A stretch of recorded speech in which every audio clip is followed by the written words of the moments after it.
Hello, welcome to Jason Hill Millennial. My name is Jason, speaking here in my basement in the great state of Kansas. And here I'm doing a live stream again, covering what I've been watching lately, kind of in the last month, maybe, last couple of weeks, especially. I've been kind of catching up on a lot of movies, and to enough where I feel like I need to do one of these live streams so I can give my thoughts out all at once, instead of having to make a bunch of videos talking about each one. Anyway, so I hope everybody's doing well. It's a Thursday afternoon here in Kansas. Pretty good weather. It's in the 60s. It's been pretty decent weather this last week, which is good to see. Hopefully it stays, fairly warm. And we gotten out of the cold winter. Would be nice. But again, I don't want it to be hot summer either. So hopefully we're in the in-between at the moment. Uh, but yeah, earlier, not too long ago, I was on Mike's Did You See That channel. We did a hangout chat. Norin and Jackson from Horse Tooth Theater or something like that. It was on there. Anyway, so we had a great discussion on there.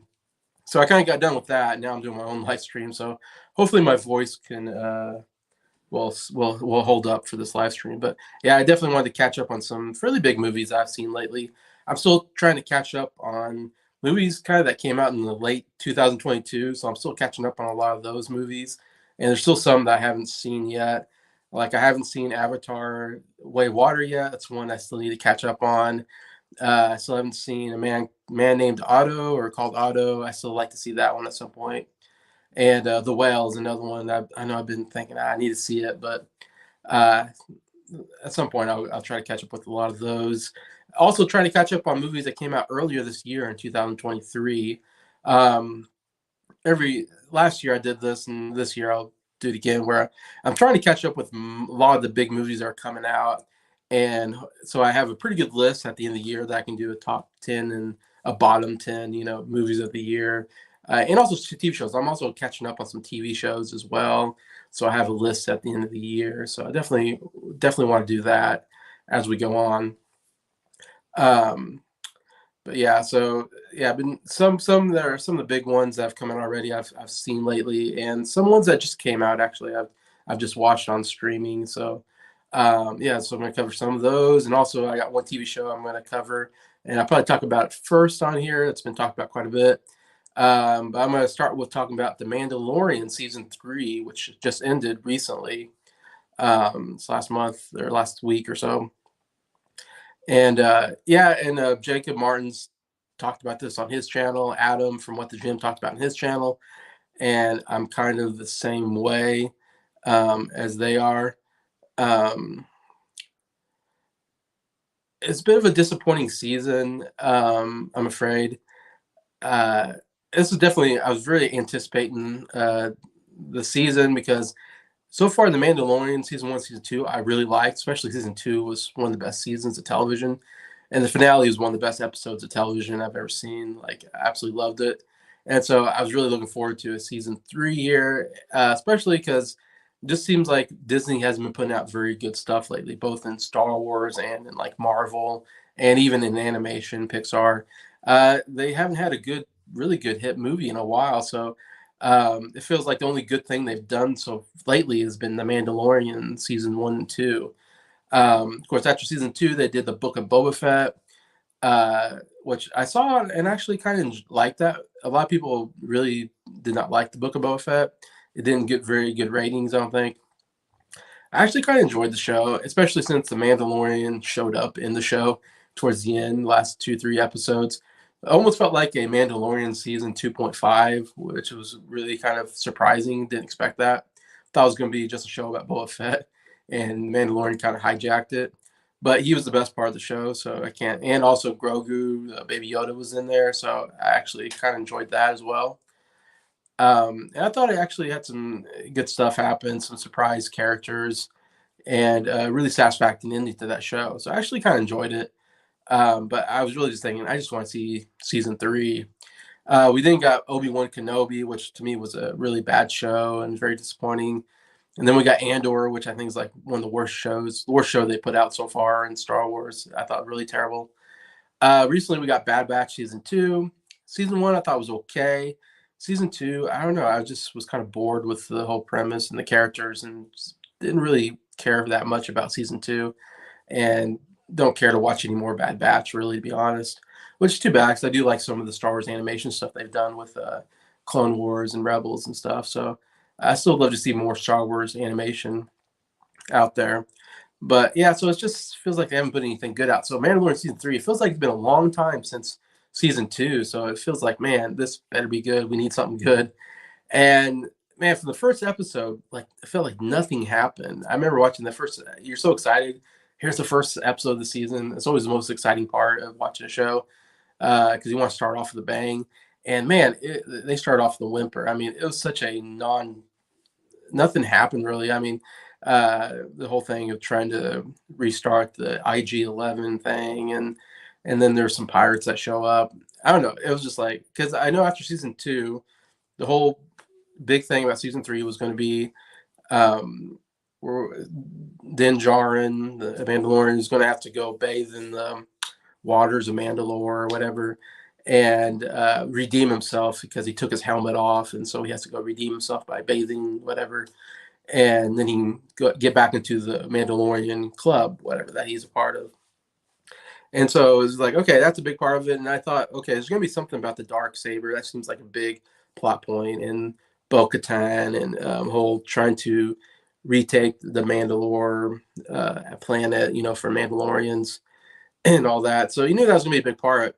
So coming in season three, it just felt like the first part of this first half of the series, especially, just felt like it was going nowhere. It didn't feel like we're really following the plot and like really had a direction, and really driving, the plot of the whole Mandalorians. And it was like, where are we going with this story? It's like, I don't know. I just didn't care for what they were doing, especially the first half. And we get some side quests, which is common in Mandalorian. You do a lot of side quests, but usually they're pretty fun. These weren't really that fun of side quests, I didn't think. Um, he does, second episode, he does go to Mandalore and bathes in the Mandalorian, whatever. And we get some action there, gets some okay stuff there. Then I can't remember the season or episode 3 or something like that was one of the most boring episodes we've gotten so far, where we didn't even concentrate on Din Djarin and Grogu, but we went to this really obscure character from like season 1, this doctor character, a scientist character, and followed his story. And I remember watching that going, what is going on? Like, did we jump the shark on Mandalorian? Like, I couldn't believe that they did that. I was they had like an action scene at the beginning with Din Djarin and Bo-Katan, and then they had like an action scene at the end. But the whole middle part was this character that nobody cares about, and I thought that was really a terrible decision, and it made me almost want to quit the show. And I know some people like Elliot from IMO Reviews has quit the show. He said, "I'm not going to watch anymore." And I understand when you, like I said, we've been waiting so long for the season, and to give us that, give such a dud episode, it's just like, oh man, what are you doing to your fans? You're just killing your fan base. And yeah, so I thought that was pretty terrible. And like I said, it just felt like it was going nowhere kind of until maybe the 5th episode. And then we kind of got back on track of, well, he gets back into the club, whatever. And Bo-Katan kind of joins. And then we finally kind of go to the Mandalorians, and like we've got this, quest of like, let's get all the Mandalorians together and let's go take over Mandalore or whatever. Oh, we get to one scene where the pirates like attack Navarra, whatever, where the Carl Weathers character is like the mayor of, and we get a really cool action sequence where all the Mandalorians come together and they have a cool fight. Now, what I love most about the show is the Mandalorians is such a cool character, the characters. I love the armor. The armor is so cool. I always thought Mandalorian armor is so cool looking. And all the Mandalorians have different kinds of armor, different colors, different designs. So I love the idea that they're all from different tribes, depending on what their armor is. So I think that's all really cool. And like I said, they look cool and they look great in action scenes. So I really want to see more Mandalorian action scenes. And so far, like up till about season 5 or episode 5, it's like, where's the action? Where's, all the Mandalorians? This is called the Mandalorian. I want to see more Mandalorians in it. And so it wasn't until then it was like, all right, we're finally getting something going on here. It felt like it's finally getting interesting, and we're over halfway over the season because only 8 episodes. So it felt like it took a long time to get anywhere on the show, like to get anything interesting going on. And finally, it's like, oh, something interesting. And then in episode 6, we get this side quest, and of course, it's infamously been talked about because of Jack Black and Lizzo being in it, and people have been really bashing that episode. I don't think it's the worst episode. Like, I mean, I kind of get it. Like, I like Jack Black. He does seem a little out of doesn't seem like he really fits into Star Wars. Even though he's not playing like an overly funny character, he still has kind of a funny way about him that doesn't quite fit in. And like I said, Lizzo, I don't know anything about Lizzo. Like, I wouldn't know if that was Lizzo until someone said that's Lizzo. To me, I was like, I don't know. I couldn't pick her out of a street, out of a lineup. I just don't know who Lizzo is. I've just heard about her. I've heard there's somebody named Lizzo that's a singer or a rapper or whatever she is. Yeah, I mean, she definitely wasn't like a great actress in the episode, but I mean, it was a nothing role, so it didn't ruin anything. I don't know. The characters could come back again, I suppose, and uh, I would say I wouldn't need that character too much because yeah, she's not really an actress, and you kind of can tell by her kind of not a very emotional performance in there. So yeah, I kind of get that. I don't think they ruined the show at all, like some people say, but yeah, it was kind of a weird episode. I did like seeing Christopher Lloyd though. I thought it was great, and the guy's like in his 80s, and I'm like, wow, Christopher Lloyd still can act better than everybody on the show. So I don't know. It was kind of a weird kind of quest episode because we're like I said, we're just wanting to getting the Mandalorians onto Mandalore, and we finally get that in the 7th episode. So I feel like 7th to 8th episode, we're definitely connected. They're kind of, very the most connected episodes in the season. And they definitely were the best 2 episodes, and the only 2 episodes that seemed like they really mattered. And so it's weird. It was like, okay, we're finally getting somewhere, but the show's almost over. So I don't know. I didn't like that. I think it was kind of a waste of a season, which is too bad because we waited so long to get to the season, and this is what you give us. Like, man, you need better. Star Wars, Disney needs to hire better writers, better directors, or better producers. They need to do something. They need a clean slate, clean house, and get something better going on because what they're doing is just not good. And this is the one show they have, The Mandalorian, and they kind of screwed it up this season, which is just too really sad and disappointing as a Star Wars fan to see that happen. I did like the last 2 episodes, though. I thought there's some good stuff going on there. Some good fight scenes or action sequences. We come back to Moff Gideon as the bad guy, who was the bad guy in the last 2 seasons. But it was weird that I didn't know if he's going to show up at all in the season. And then he shows up in the 7th episode. So you're like, okay. And a lot of people said this, and I agree. Like, it took a long time to get to the villain. I mean, you're almost done with the season, 7th episode of 8 episodes, and we're finally getting the main villain of the show. So yeah, I agree. They should have done more with that character or introduced him earlier or something. I don't know. Somehow edit him in, weaved him into the storyline somehow. Because it just came kind of abruptly. We're like, oh, now we got Moff Gideon again. But I like the suit. The suit was really cool. Kind of a Darth Vader combination with Mandalorian armor. I do love the scene where the Mandalorians are on the jetpacks and they're going down. They're fighting the troopers that have Mandalorian armor and jetpacks, and they're going head to head. And Bo-Katan is leading. Sorry, leading the group with the dark saber. Like, that was a cool image. Anyway, so I like that, and that was a good seeing them fight in midair on the jetpacks. That was definitely the highlight of the season, I would say, and definitely wanted more of that in the show.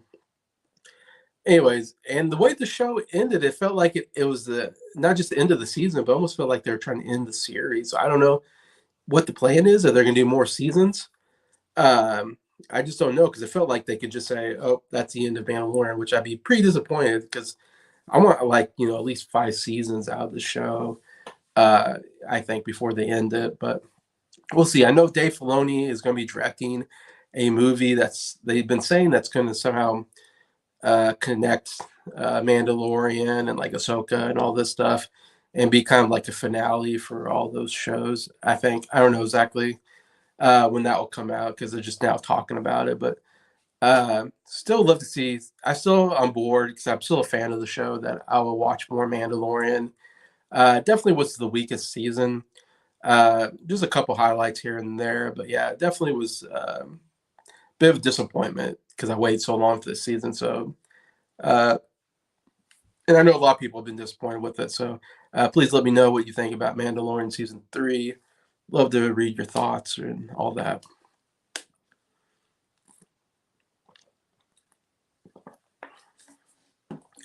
All right.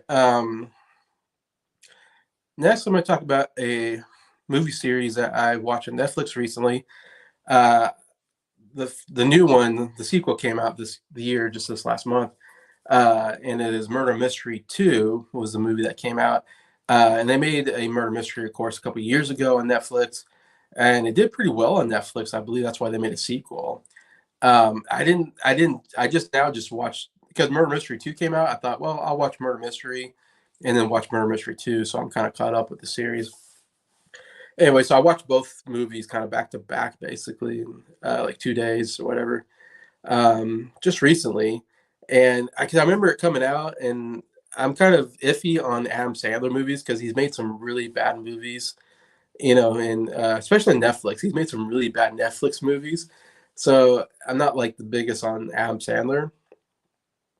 He has done some work that has gotten some praise, like Uncut Gems. I haven't seen, but I know he does more of a serious role there, and people like what he did there.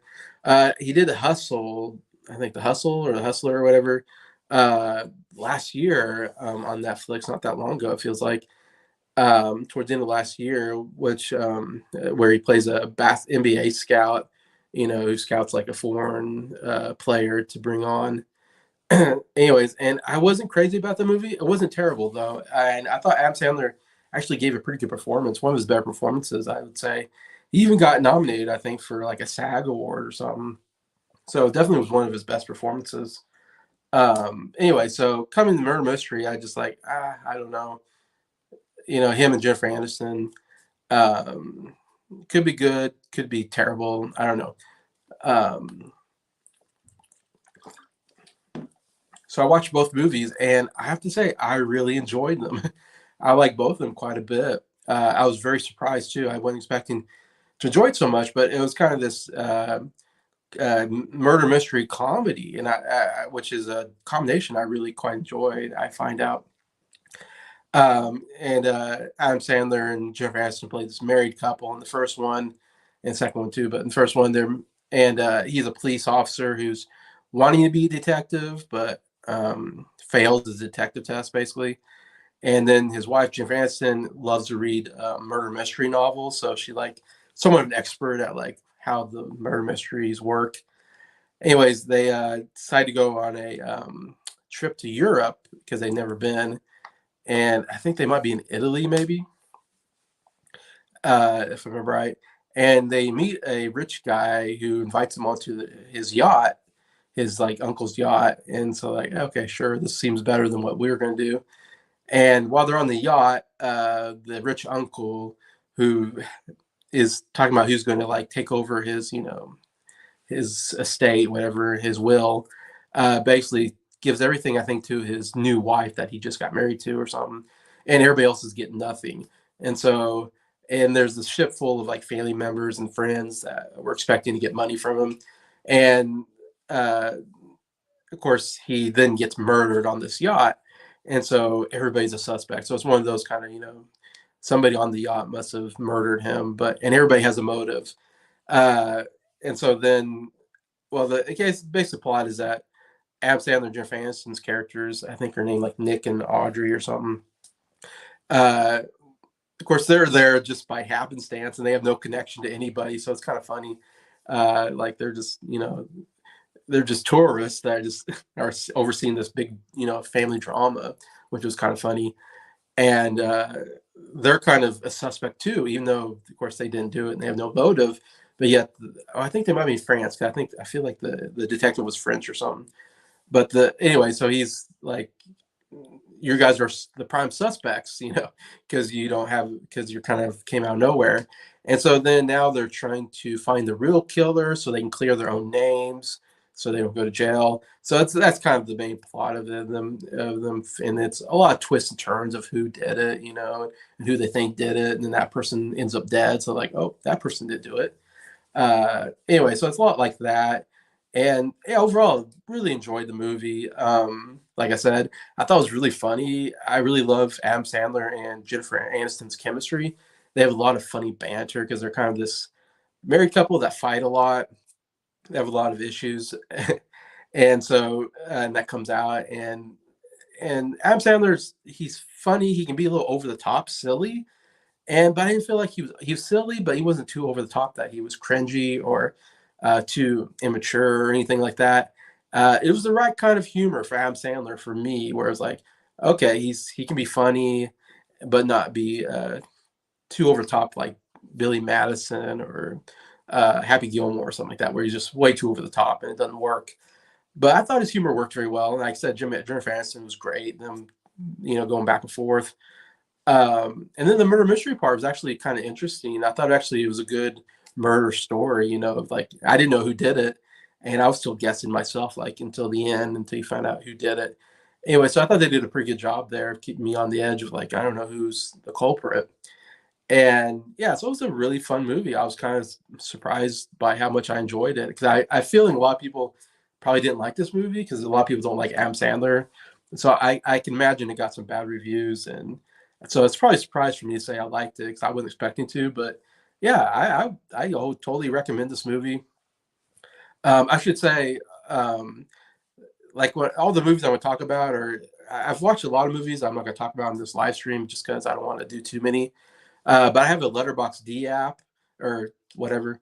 You go on there and look under Jason Berger, and every movie I watch, I do a review and give a star rating on there. So if you want to see everything I've seen, you'd have to go on the Letterbox D app and follow me on there, and you definitely see everything I've seen, and I will talk about anyways. So some of them I won't talk about here, but you can see them there. But yeah, and you can see what I put on Murder Mystery. But yeah, I give it a good review. I think I give it 3.5 stars, and highly recommend it. Might be surprising to say that, but yeah. Anyway, going to Murder Mystery 2, it's very similar to Murder Mystery, the same kind of humor. I think it still works pretty well. I thought it still was a pretty funny movie. Uh, some of the characters come back from the first movie, which I really liked.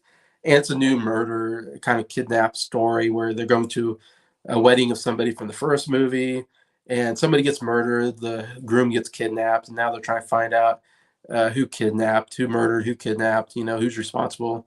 And so, yeah, it's another story like that. And they again they're like suspects, even though they had nothing to do with it. And so they're trying to clear the name and find the real culprit. Anyways, and there's lots of good twists and turns in the story. And overall, yeah, kind of like Murder Mystery, I really had a lot of fun time with Murder Mystery too. And I really love the Paris setting. They're in Paris, and the very last like action sequence, they're on the Eiffel Tower, which I thought was really cool. I've never been, but I'd love to go to Paris and like see Eiffel Tower and all that. And so I really love that all they did on the Eiffel Tower there.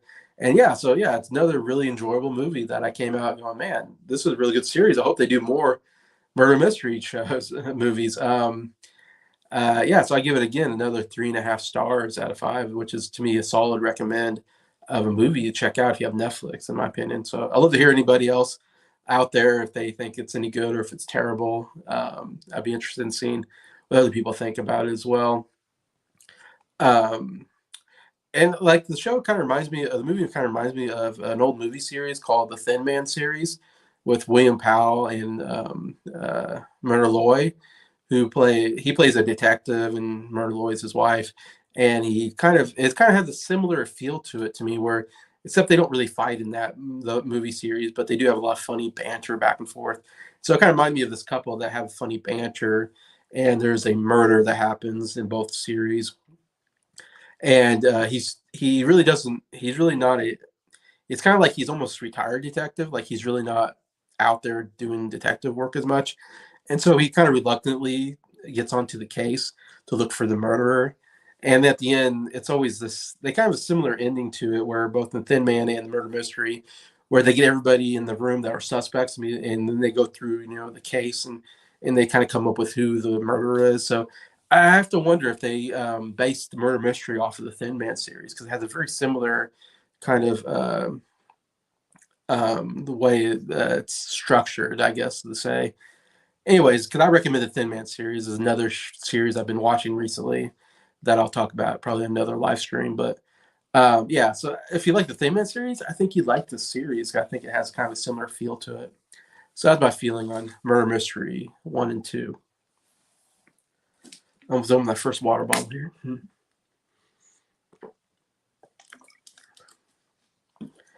I'm going to talk about a movie that's probably no one's really talked about. It's not as known, but I saw it kind of recently, just came out, and it's called Quasi, Quasi, which is short for Quasimodo, which, if you know, Quasimodo is the Hunchback of Notre Dame. And this is a movie that just came out this last week, I say, and so I saw it and caught it, and I'm not sure what streaming platform it was on, but it's a new movie by the Broken Lizard Group, which, if you don't know, Broken Lizard is kind of this comedy troupe that kind of, they write their own movies and direct their own movies, and they star in their movies. The big one is Super Troopers. That's like their most famous movie that they did. Well, that was a while back. That was 20 some years ago, probably. But that was kind of a big hit for them, and they got to do some more. They then did Club Dread, I believe, after that, which I didn't care for. They did Bear Fest, which I thought was pretty terrible. That was, I think, maybe the worst one. They did Super Troopers 2, which I haven't seen. I need to see that one because I think it did pretty well.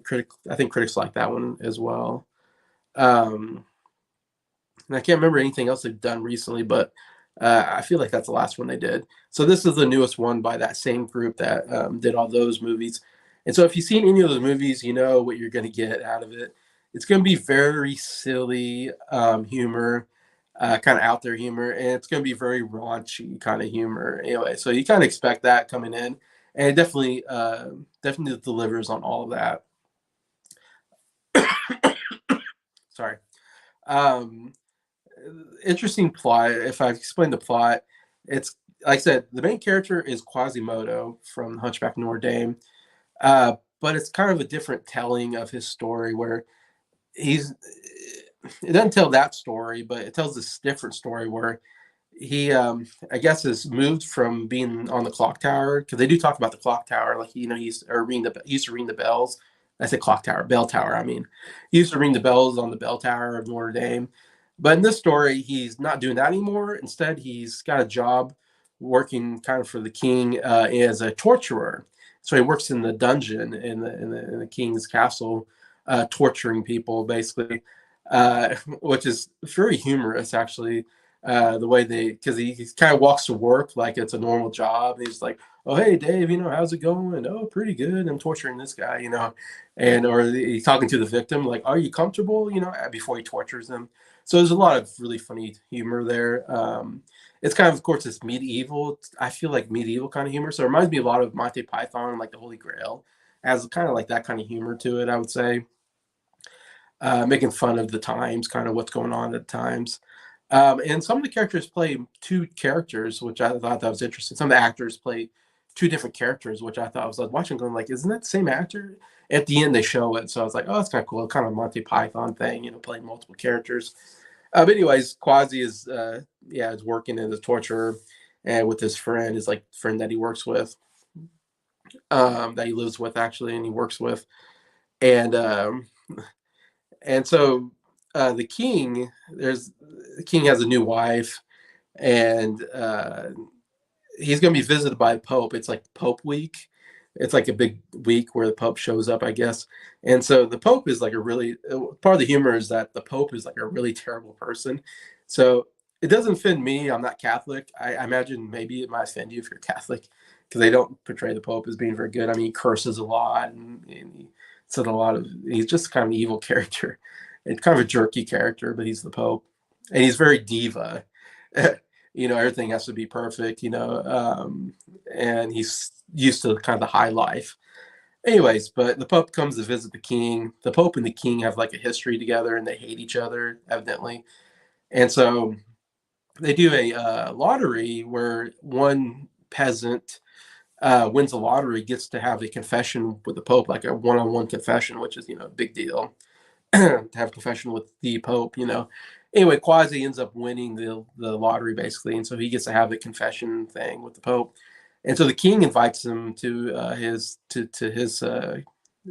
place, and uh, he wants Quasi to kill the Pope because he hates the Pope. So he gives him, basically says, you kill the Pope or I'll kill you and all your friends. And so he gives him into a kind of a bad situation. And so he goes, but he doesn't want to kill the Pope. But yet he feels, definitely very pressured too. And so he goes, and then the Pope tells him, by order of God, like you need to kill the king, and all this, or like you're gonna go to hell. So it's like either I'm gonna get killed by the king or I'm gonna go to hell, So it's kind of like two choices. And so he doesn't want to kill either one. So he's trying to figure a way out of it. Anyway, so that's kind of it's a silly plot, but that's kind of the main plot. And he also kind of falls in love with the queen. There's a love story actually between them two. Um, anyways, and he's trying to get out of this whole situation, and uh, lots of backstabbing happens. And anyways, but overall, I thought it was actually a really funny movie. I actually kind of recommend it. I wasn't expecting much out of it. Who knows? I was like, I don't know if it's gonna be any good. Um, and I say some people might watch it and not think it's funny at all and be like, this is horrible.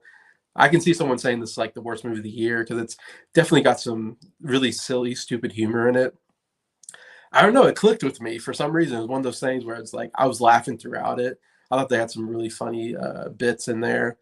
Like I said, it's working on medieval humor. It works on a lot of like they do a lot of more modern slang, but they're in a medieval setting, so the slang that they're using doesn't really make sense to the setting. And yet, I thought it worked. I thought it was kind of cleverly done and very funny. Like for instance, he paints a picture of himself, and someone's like, "What's that?" He painted a picture of himself and goes, "Yeah, it's a selfie." And he's like, oh, "Isn't that kind of egotistical?" He goes, "Yeah, but very satisfying." I don't know.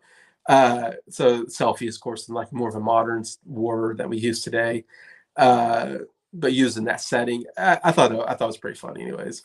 And so there's a lot of stuff like that, and they curse a lot, and all this that's actually kind of funny the way they do it. Um, but yeah, so yeah, I recommend it. Again, I give it 3.5 stars out of 5. So it was a really fun movie, Quasi. So I definitely check that out if you have a chance. All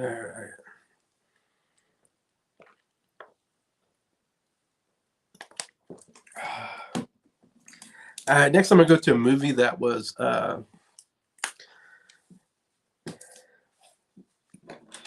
kind of a strange one. Everybody was anticipating this because of the title. It has one of the strangest titles you've ever seen, and that is Cocaine Bear. And I remember when I first heard that, I thought it was a joke when someone said, "Oh, there's a movie coming out called Cocaine Bear," and I was like, "Yeah, right. Like that's just a joke thing." And then you see the trailer, and you're like, "Oh, I guess there's a movie called Cocaine Bear." It's a really funny title for a movie, and kind of tells you everything that's going to be in the movie. Um, this came out earlier this year, of course, and I feel like it's gotten a lot of. Some people are like, "Yeah, it was fun." Some people are like, "No, it was really stupid." I think Jackson from Horsetooth Cinema, or whatever, I think he said it was like the worst movie of the year, that kind of thing. Uh, and I did some research, and I think I researched, and it said something like Cocaine Bear was like the working title, like they're like coming up with a name for it, and they said Cocaine Bear, but they're like, we'll come up with a better title later, and then eventually like, no, let's just stick with Cocaine Bear. Like, couldn't think of a better title for the movie. And a lot of people have been joking around, like, what's the sequel? Marijuana Badger, uh, heroin, Goose, or whatever, like what are we gonna get next? It's such a funny name for it. They say it's based off a true story, but it's really not, because it's like based off of a story where a guy had some drugs from a drug deal, and he was in a plane, and he threw the bags of drugs out into this forest, whatever. And then he ended up dying, I think, in the plane. And a bear like got a hold of some of the cocaine and like did eat the cocaine, but then died like right afterwards, like it killed him. So this is kind of a very fictional fantasy story of a true story in some sense.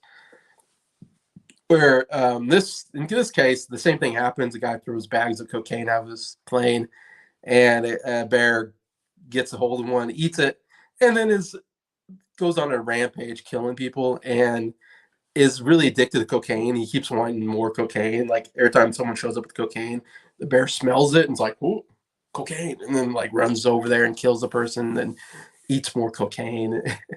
Like he can smell in the air. Like he's so addicted to it, which is really the stupidest part of the movie. And the part I really did not like about the movie was like, okay, that's so unrealistic to what a bear would do or how cocaine works. I think I don't know. I'm not a cocaine person, but I don't know that it works quite that way. Um, yeah, so it's definitely a very I want to say kind of silly movie, kind of a silly premise to it. Doesn't really take itself too seriously. Uh, this bear is going on this rampage, and though it could be a horror movie, like at first I thought, is this a horror movie? Because a bear like going around killing people, that's a basis for a horror movie. I wouldn't say it is. It's more of a somewhat of a comedy mixture with some action or some trying to survive, a monster type movie. Uh, but yeah, the way he kills people pretty violently. I mean, people get decapitated and limbs get bitten off, and it's pretty gruesome the way people get killed.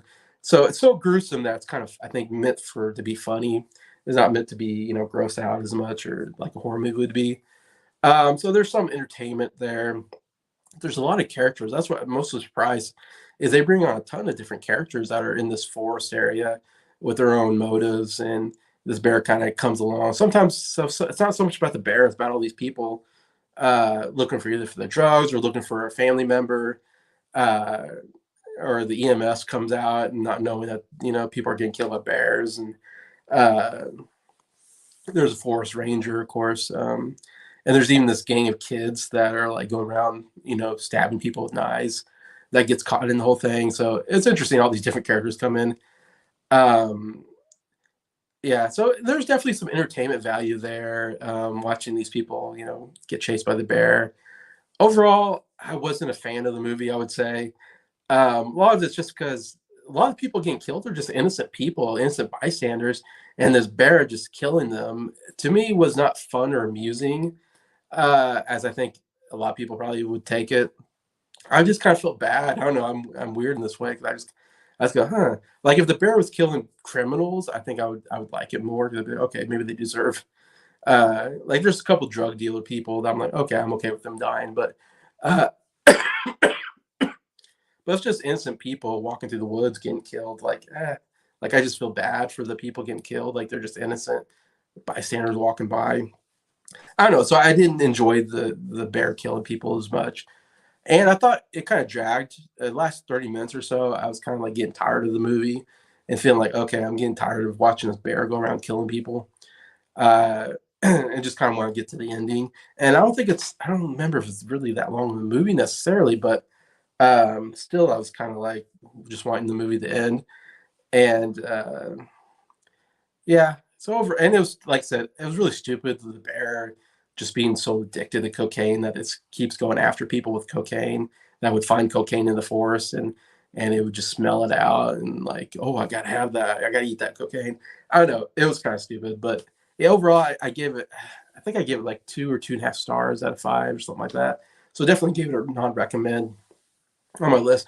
But it wasn't a movie I think I was going to like either. I kind of came in thinking, oh, this is kind of a stupid movie, and was not anticipating it at all.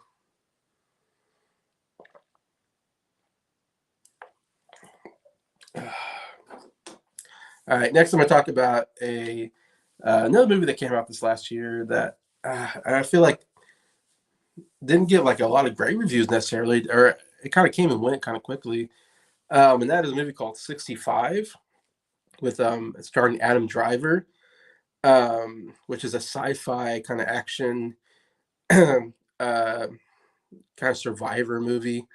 And this is one where I was like, if you've seen the trailer, it's all Adam Driver is this like astronaut from the future who goes back in time, and he's like 65 stands for 65 million years ago, which is kind of the number we use to go. That's when dinosaurs were around. You know, if you watch Jurassic Park or something.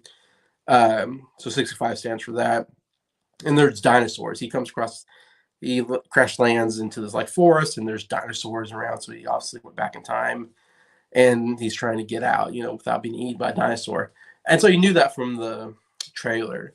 So I don't know. What I remember seeing the trailer and just being like, oh, him fighting dinosaurs, like who cares? And maybe that's because Jurassic Park Dominion. I went and saw that in theater last year and thought it was pretty terrible. So I'm not really wasn't really big hyped on anything with dinosaurs, and just go, oh, it's another dinosaur movie. I don't know. I wasn't that interested in it, but then I saw it was out on video on demand or whatever. So I was like, I'll check it out, see if it's anything. Um, it looked like it could be an interesting sci-fi movie. Anyway, so yeah, checked it out, and man, I really like this movie. It's one of the best movies I've seen so far this year. It's another one that really kind of took me by surprise. Um, I didn't realize how much I was going to enjoy this one because I know I saw one review where someone said it was kind of boring or it's kind of slow moving at the beginning, and so I was kind of like, that doesn't sound like my kind of movie.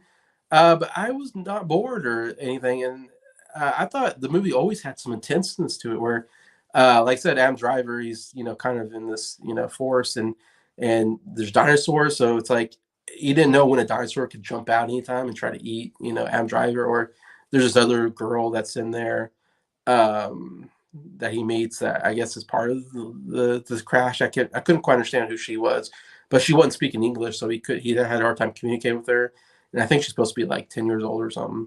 Anyway, so he's trying to get her to this other part because his half of his spaceship is over in this other area, so they need to go hike up to that spaceship part so that they can take off and go back, I guess, and he knows how to get back in time to the recent date.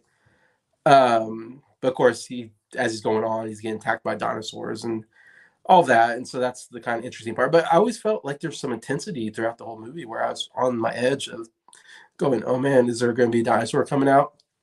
So I was never bored because I always thought something was going on through it. Anyways, yeah, it was a really cool sci-fi idea. Like I said, because Adam Driver's from the future, so he's got like a laser gun, and he's got this cool computer thing that he can talk to, and it tells him, information and like how far he has to go, and it kind of like a GPS tells him what direction to go to get to the ship and all that.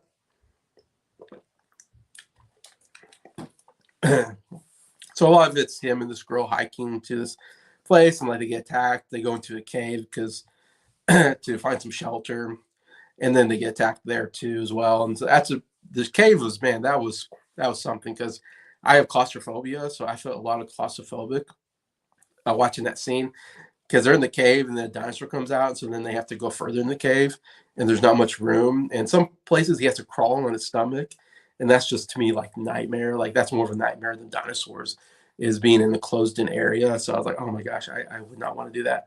And so I give a lot of credit to Adam Driver because man, he did a lot physically in this movie. Like I said, he had to crawl in closed in places, and he's crawling amongst rocks, and did a lot of physicality in this movie, which I was like, man, this I can't imagine this was an easy shoot the way they did it because of the elements of the movie. So not necessarily like an Oscar type movie for Adam Driver, but still I thought I give him a lot of credit as a good performance because he had to do a lot physically here, and a lot of not great, sequences or elements, uncomfortable. I say he had to do a lot of uncomfortable things in this movie.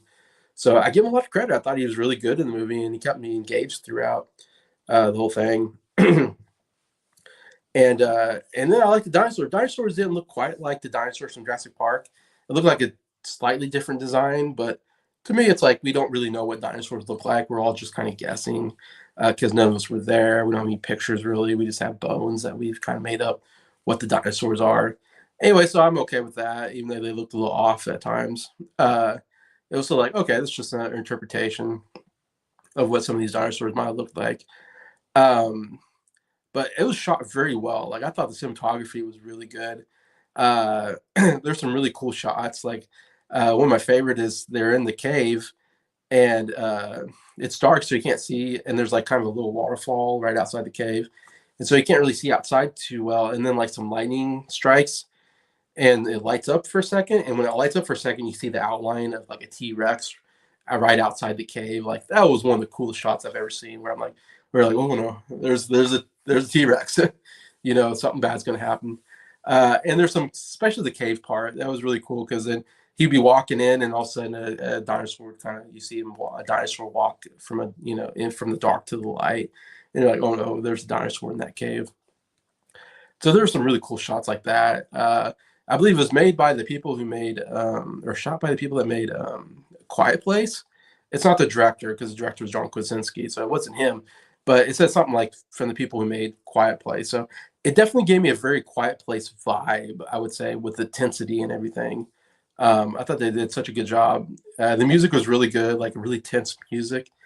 Uh, so yeah, for to be a tense thriller type movie, I thought it did very well in that case. And I was, yeah, again, I was engaged throughout the whole movie. It was kind of, you know, scared at parts. You know, there's some jump out scenes, some, you know, jump scares in there, some good action sequences, and yeah, very satisfying. There was even a rush against time where I felt like they had to get there. If they don't get there too late, then they're never going to leave. And so there's that. I love that element of like, oh, we can't just dilly dally. We got to get, you know, going. And what are we going to do? We're stuck in this cave at this one point, and how do we get out? So there's some really good conflicts that they had to, you know, work through throughout the movie. And yeah, so overall, I was just really pleasantly, just really loved the movie. I gave it a 4 out of 5 stars, which is a pretty big rating for me. I don't give a lot out, 4 and above, only really good one. So it's definitely one of the best movies I've seen this last year. And personally, I really recommend it. I think if you like A Quiet Place, if you like Jurassic Park, I mean, it has a lot of real cool elements from those kind of movies that I think if you like thrillers, it's a really good movie. So yeah, definitely check out 65 if you can.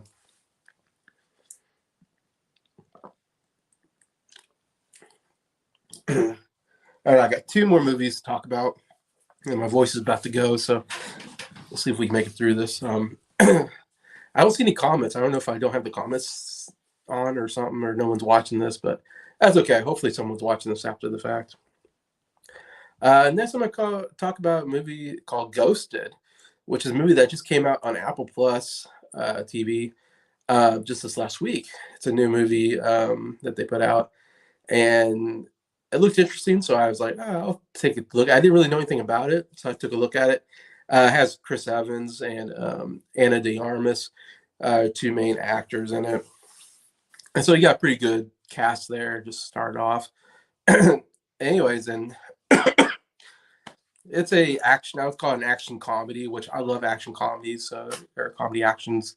That's my one of my favorite kind of genres, I would say. And this was a really good action comedy. I really like this movie. Again, it's one of the, I would say it's my favorite movie so far this year. Um, um, I don't know if I don't have comments on. Hmm. I just don't know if I have comments on or not. I don't know. Anyways, uh, yeah, Ghosted is, I would say, is my favorite movie so far this year. I was really pleasantly surprised by this. Didn't really have any expectations for it. Didn't know anything really, and I've seen a lot of bad reviews for this movie. Ryan from RWR Reviews gave it a 1 out of 5 stars, and Elliot from IMO Reviews gave this a 1 out of 10 stars. So they both hated it and thought it was like the worst movie of the year. And I'm like, I disagree. I think this is the best movie of the year. So I don't know why we have it's such a change, such a difference in in our opinions of there. But man, I thought this was a really fun movie.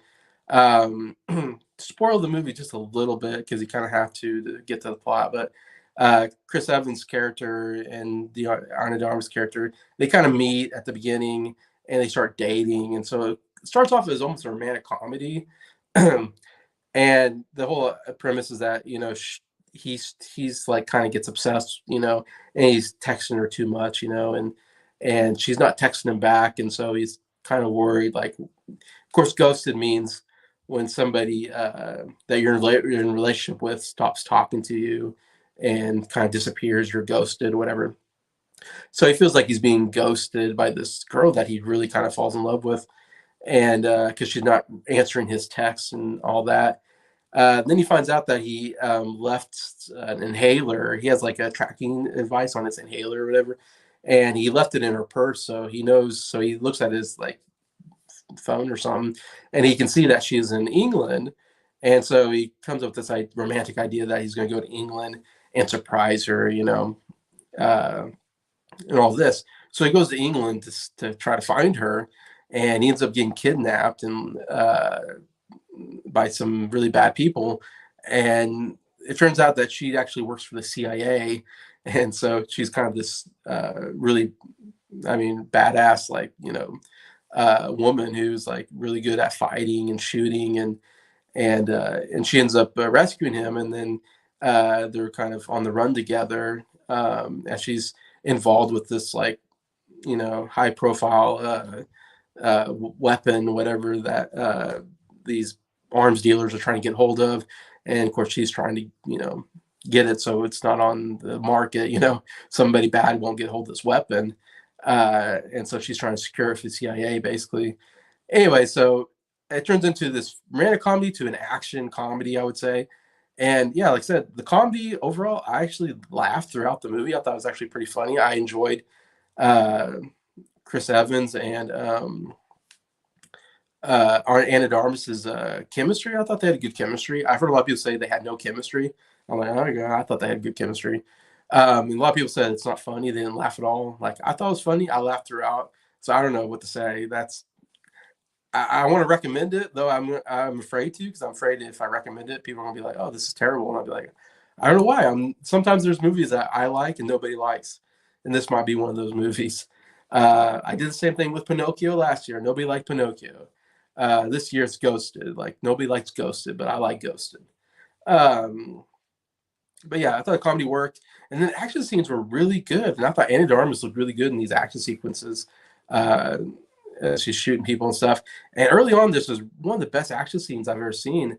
Um, she's they get in a bus and they're trying to get away from the bad guys, but she has to drive the bus backwards, and she's on this like street that, like, on one side there's a big drop off, like they're up in the mountains, and so she has to go backwards and like weave in and out on the street.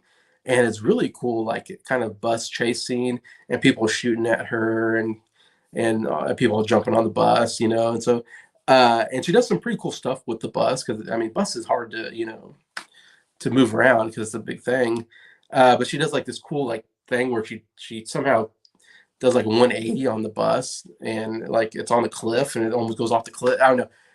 I just say it was one of the coolest action sequences I've ever seen. And overall, I thought action sequences worked very well and were very somewhat clever. Like, I've seen so many action movies lately where I'm like, I'm not impressed. I don't think the action was really that good. And so it's hard to get an action movie that is kind of surprises you or does something new and interesting. And this one was one, to me. I thought the action was very good, and it was something new and interesting ideas hadn't seen before in action movies. Like the last action scene, they're like up in this restaurant that has like this that rotates, and the rotation, the thing like breaks, and so it starts spinning fast. And they're doing this whole action sequence. It's like really cool. Like, I was like, wow, that's a cool idea. So I think the settings were really, really great. And yeah, I thought it was a really well paced movie. I was intrigued throughout it, like I said. And of course, there's this like, they're this couple. They like, are they a couple? Are they not a couple? They fight. It's like, do they hate each other? Do they love each other? It's like it goes back and forth, and that was actually pretty fun. Also, there's some really great cameos, and I won't say who they are, but there's this one sequence where this a cameo of an actor that's really well known will jump in the scene and be like a hitman and be like, or has a gun, be like, all right, you guys are coming with me, and then that person would get killed like 5 seconds later, by another cameo person, and it was a really funny sequence of like all these hitmen keep getting killed off one by one, and they're all like famous actors playing these just very small parts. And so I thought that was one of the best uses of cameos I've ever seen in a movie. Yeah, so this is, to me, it was almost like Bullet Train last year. Like I love Bullet Train. It was my second favorite movie from last year. So this is definitely one of those movies like Bullet Train where it's like it's not an Oscar movie. It's not a it's not gonna be one of the biggest movies of the year, but it was one of the funnest movies I've gotten into. And so I know I highly recommend it. I give 4 out of 5 stars. I thought it was a really fun movie to watch, and I couldn't recommend it more. For me, it was one of the best, and probably be in my top 10 at the end of the year. I would think. We'll see. Yeah, so that's Ghosted on Apple Plus TV. All right, I got one more movie I'm gonna talk about in the stream, and it's kind of a big one, and it is Ant-Man and the Lost Quantum Mania, which was a big Marvel movie that came out this year. The next one in the Marvel universe, cinematic universe, and Marvel's been doing such a terrible job lately. Starting with last year, I mean, even uh, um, what's it called? The Multiverse of Madness. What was it? Doctor Strange. Was just it was an okay movie. It wasn't. It was actually one of the better movies I've seen recently. But I'm not totally crazy about Doctor Strange. But then we got Thor: Love and Thunder. That was a terrible movie. One of the most disappointing movies I've ever seen. Uh, that was horrible. And then Black Panther 2. Black Panther was really good, so I was expecting good things at Black Panther 2. I thought Black Panther 2 was pretty terrible as well. It was very disappointing. So then we now get to Ant-Man 3, the third in the Ant-Man series. And again, Ant-Man's not is one of my least favorite superheroes, to be honest. I mean, his whole power is he can shrink and he can grow. It's like it's not the best power in the world. He does well when he works with others, like in the Avengers Endgame or uh, Captain America Civil War. Like I like him when he's with other people, but as a superhero himself, he's not the most interesting. So we get this third movie, and it's way different than the other two, of course, because we spend the whole time in the quantum, what do you call it, uh, the quantum whatever world, where you shrink down. I don't quite understand it, but you shrink down so much that there's this other world way down beneath us that only if you're like you go really small that you can see or something. I don't know, but it's like this whole universe. It's a universe within a universe or something they say. Anyways, we've been hearing about it. I mean, they've touched on it in the Ant-Man 2, I believe. And, so it's kind of this mysterious world that we know about. So the whole thing is we get stuck into the quantumanium, the quantum universe, whatever. And um, it's really like Star Wars. I say this movie was less like Ant-Man, more like a attempt at Star Wars. I mean, I would say I was somewhat impressed by like the set designs, whatever the special effects of showing the world, and the creature designs, were pretty interesting. They do a lot of more creature designs. Like I said, you see in Star Wars, all kind of weird like alien creatures. Uh, we're not really in an alien universe. I don't know quite understand how it works, but and we haven't seen that in the other movies of like that. There's actually people that it looks like just like a vast nothingness, but it turns out there's like all these civilizations and so forth, just like in Star Wars. Anyway, so they kind of turned into that. So it's kind of weird because Ant-Man was more of a, the Quantumanium felt like more of a movie for Guardians of the Galaxy or for Thor. It felt like one of those movies, like for space, one of those space opera movies that they've done in the Marvel. It didn't really feel like a movie for Ant-Man, who Ant-Man was really he's just a thief, does these heist type. His movies are more about doing heists and stuff and not dealing with, this kind of stuff. So I felt like the character was out.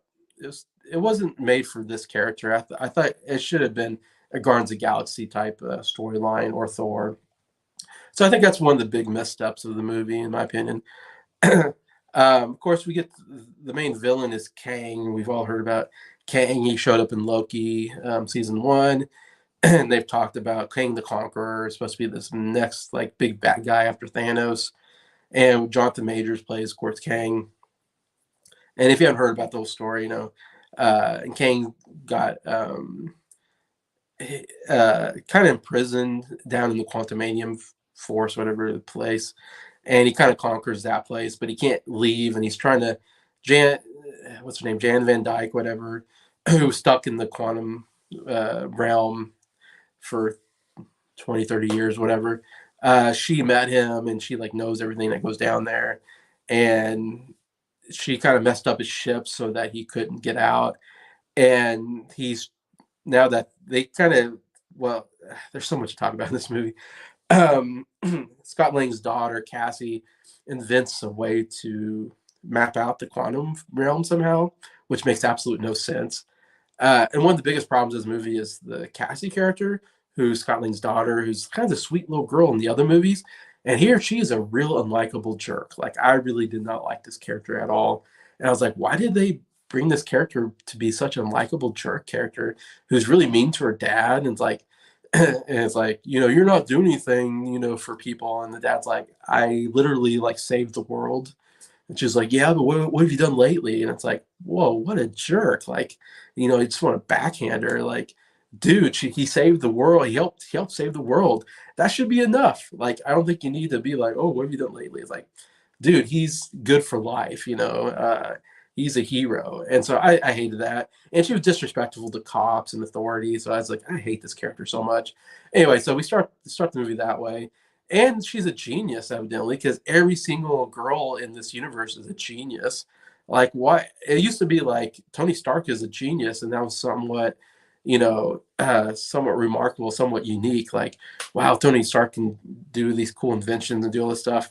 And then you get into Black Panther, and I forget the character, but the Black Panther's sister is like a young genius girl who invents things using uh, the material there. Um, and then in Black Panther 2, you get this college girl, Riri Williams, who's also a genius and can invent things.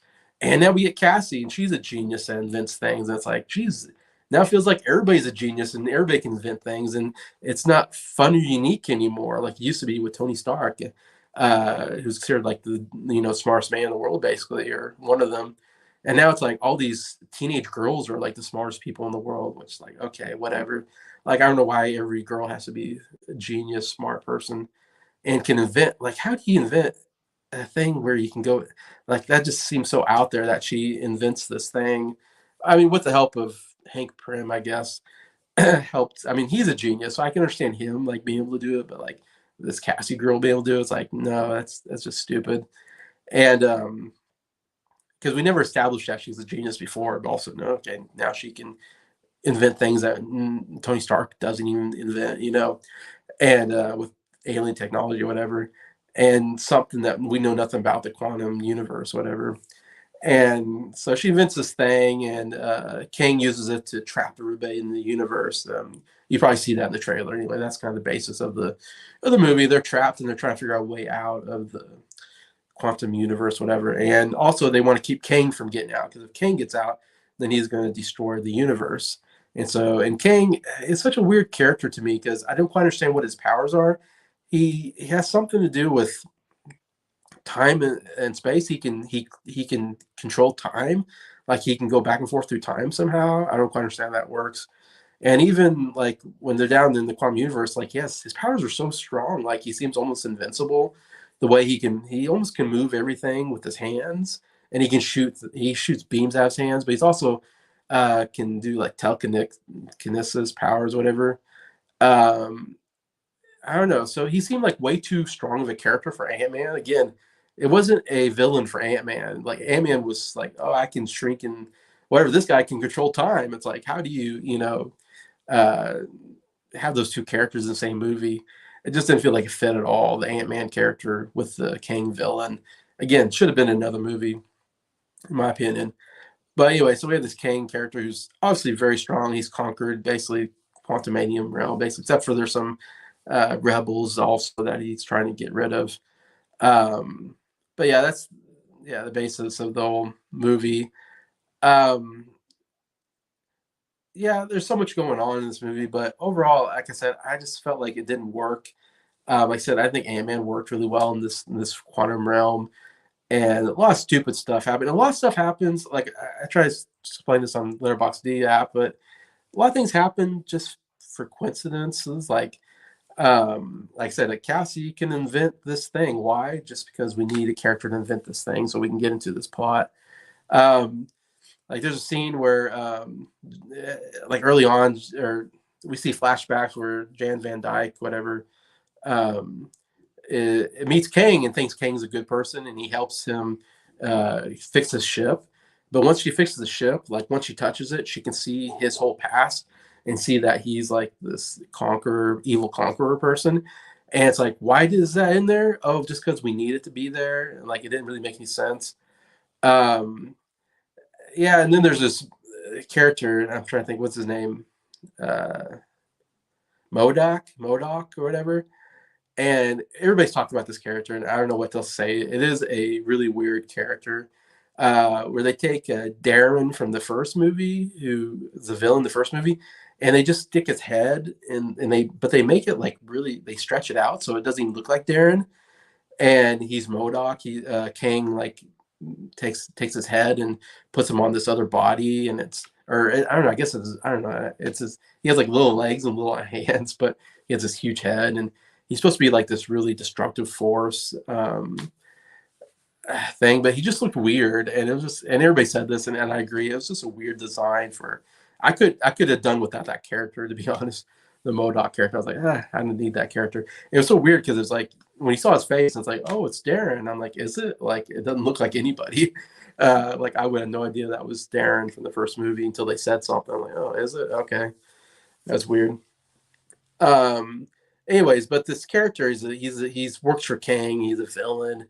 I'm spoiling the movie a little bit. I'm sorry, but just to talk about the problems with the movie. But there's a point where he decides to be a good guy and changes and starts fighting Kang. And it makes no sense why he decides to be good and goes from evil to being, oh, I'm going to be good now and help the good guys. And it just happens so suddenly. And it's like, why? And they felt like, oh, because the coincidence, they just needed that to happen. So it just made it happen. And so I don't feel like they did a good job explaining characters and why they did things. It just happens and things happen. They go, okay, why did that happen? Just for convenience sakes, because we need it to happen for the movie to keep going. And so that's what a big problem in the movie. I thought it was really, really badly written. I would say it was a really badly written movie overall, and even some bad dialogue stuff. Like there's like when they're there, they get captured by this rebel group, and when they capture them and they take them to like their base, whatever, and to question them. And after they do all that, Modoc, whatever, and these villain troops, whatever, show up, and the leader of this group goes, you led them right to us." And I was watching, going, "What are you talking about? You kidnapped them and brought them there. They didn't lead anybody. If anybody led anybody, you led them there." It was such a terrible line, and it was so stupid. Like the writers like had no idea like how stupid that was, and it was just a cliched line. How many movies have you seen that? You led them to us. That's in so many movies, that cliched line. And I guess they were like, oh, let's throw in this cliched line of, because we want the person to be mad, I guess. So we're going to say, oh, they're mad because, oh, you led them to us. And it's like, no, they did not lead anybody to anybody. You grabbed them and took them to your place. It's your fault, you idiot. Anyway, so that was one of the stupidest lines and stupidest parts of the movies, which was like, that's just when you thought, oh, these writers, they just got really bad writers for this movie. Like I said, they need to get better writers, better directors, writers, producers to make better movies. They're just, because whoever they hired now is just really horrible at their jobs. Anyway, so yeah, so there's a lot of stupid stuff like that. Um, if I talk about some positives of the movie, like I said, I did like some of the creature work and the set designs. I thought were actually, pretty interesting. But I felt like it's all been done before, of course, through Star Wars, but still some interesting stuff. I did like this one character. He's kind of this goo character, and he was actually kind of funny, and uh, he didn't seem that, dangerous, but he ended up being kind of dangerous. But he would run in and go anarchy or something like that, and he had some funny moments. I actually kind of would like that more character. One of the problems with the movies here, I'm talking more about the problems, but they meet this rebel group, and they're like, I'm like, oh, okay, so this rebel group's going to be a big part of the movie and these characters, and we're going to kind of, get to know them better and kind of develop these characters so they'll be a bigger part in the movie. And if one of them dies, we'll be sad because we got to know them. But I feel like we leave the characters and we don't really get to know them that well. And then even one guy dies, and I'm like, I feel nothing for this character because they didn't really develop him to me to care about him. So I felt like the movie should have spent more time with the rebel group and developing them as kind of, someone we should, feel more for and feel more interested in at the end when there's a big fight. So I thought they should have done a better job there. But yeah, there's some funny moments there with some of those characters. Also, there's a funny moment with Modoc where he's like, again, I'm spoiling the movie. I'm sorry, so spoilers, but he's like kind of dying, and it's actually a really funny, the funniest moment in the whole movie. Like the movie doesn't really have a lot of good funny laughs in it, but I thought that was actually one of the funniest laughs in the whole movie. Is him kind of dying and going, oh, I didn't know I was gonna die, hero, and they're looking at him like, yeah, right. It was really funny. Anyway, it was a funny death scene. Um, I should also say there's one scene that I really, really liked, uh, and the scene where he goes to get this core thing for King's ship, I guess, for him to get out, but there's this effect when he gets close to it where I forget what they call it, but it's like every single possibility that can happen kind of happens, and so he starts multiplying in multiple Ant-Mans because there's all these different scenarios. Like every single choice he could have made kind of get multiplied. It's kind of hard to explain, but so he keeps getting multiplied to more Ant-Mans because he has all these different choices to make, and every single choice kind of comes out in all these different, kind of multiple Ant-Mans. And so it's a really really clever scene. I thought something I've never seen before. I thought it was a very interesting idea and executed very well, and also pretty funny because every time he multiplies, they're like, what's going on? And they even do that with the Wasp a little bit as well, but especially Ant-Man. I thought that was kind of a really cool sequence where there's so many Ant-Mans that he kind of gets caught and he can't move because he's just surrounded by all these different Ant-Mans, and they're arguing with each other, because they think they're the Ant-Man. They're like, I'm the Ant-Man. No, I'm the Ant-Man. And they're not. They're just all kind of clones of the Ant-Man. Anyways, it was a really fun sequence. So I'd say that was my biggest positive. But overall, I thought it was a really terrible movie, and I'd give it like 2 stars out of 5. Like not a 1 star necessarily. It's like not that bad, but I'm gonna say 2 stars. It still was, which is a very not recommend for me, and one of the worst I've seen. Like I would say not as bad as Thor, Love and Thunder, but uh, maybe on par with Black Panther 2. Just really badly written, executed movie, I think, and I expect better. I'm hoping Guardians of the Galaxy 3 is going to be good. I have some expectations that we're finally going to get a good Marvel movie, but I guess I shouldn't be expecting too much because they haven't done too well lately. But I hope they get a good one, and I'm really excited to go see that one because I've enjoyed those movies. But yeah, so that's my thought: Ant-Man and the Wasp: Quantumania. Anyway, so that's the end of the movies I've been watching lately on here.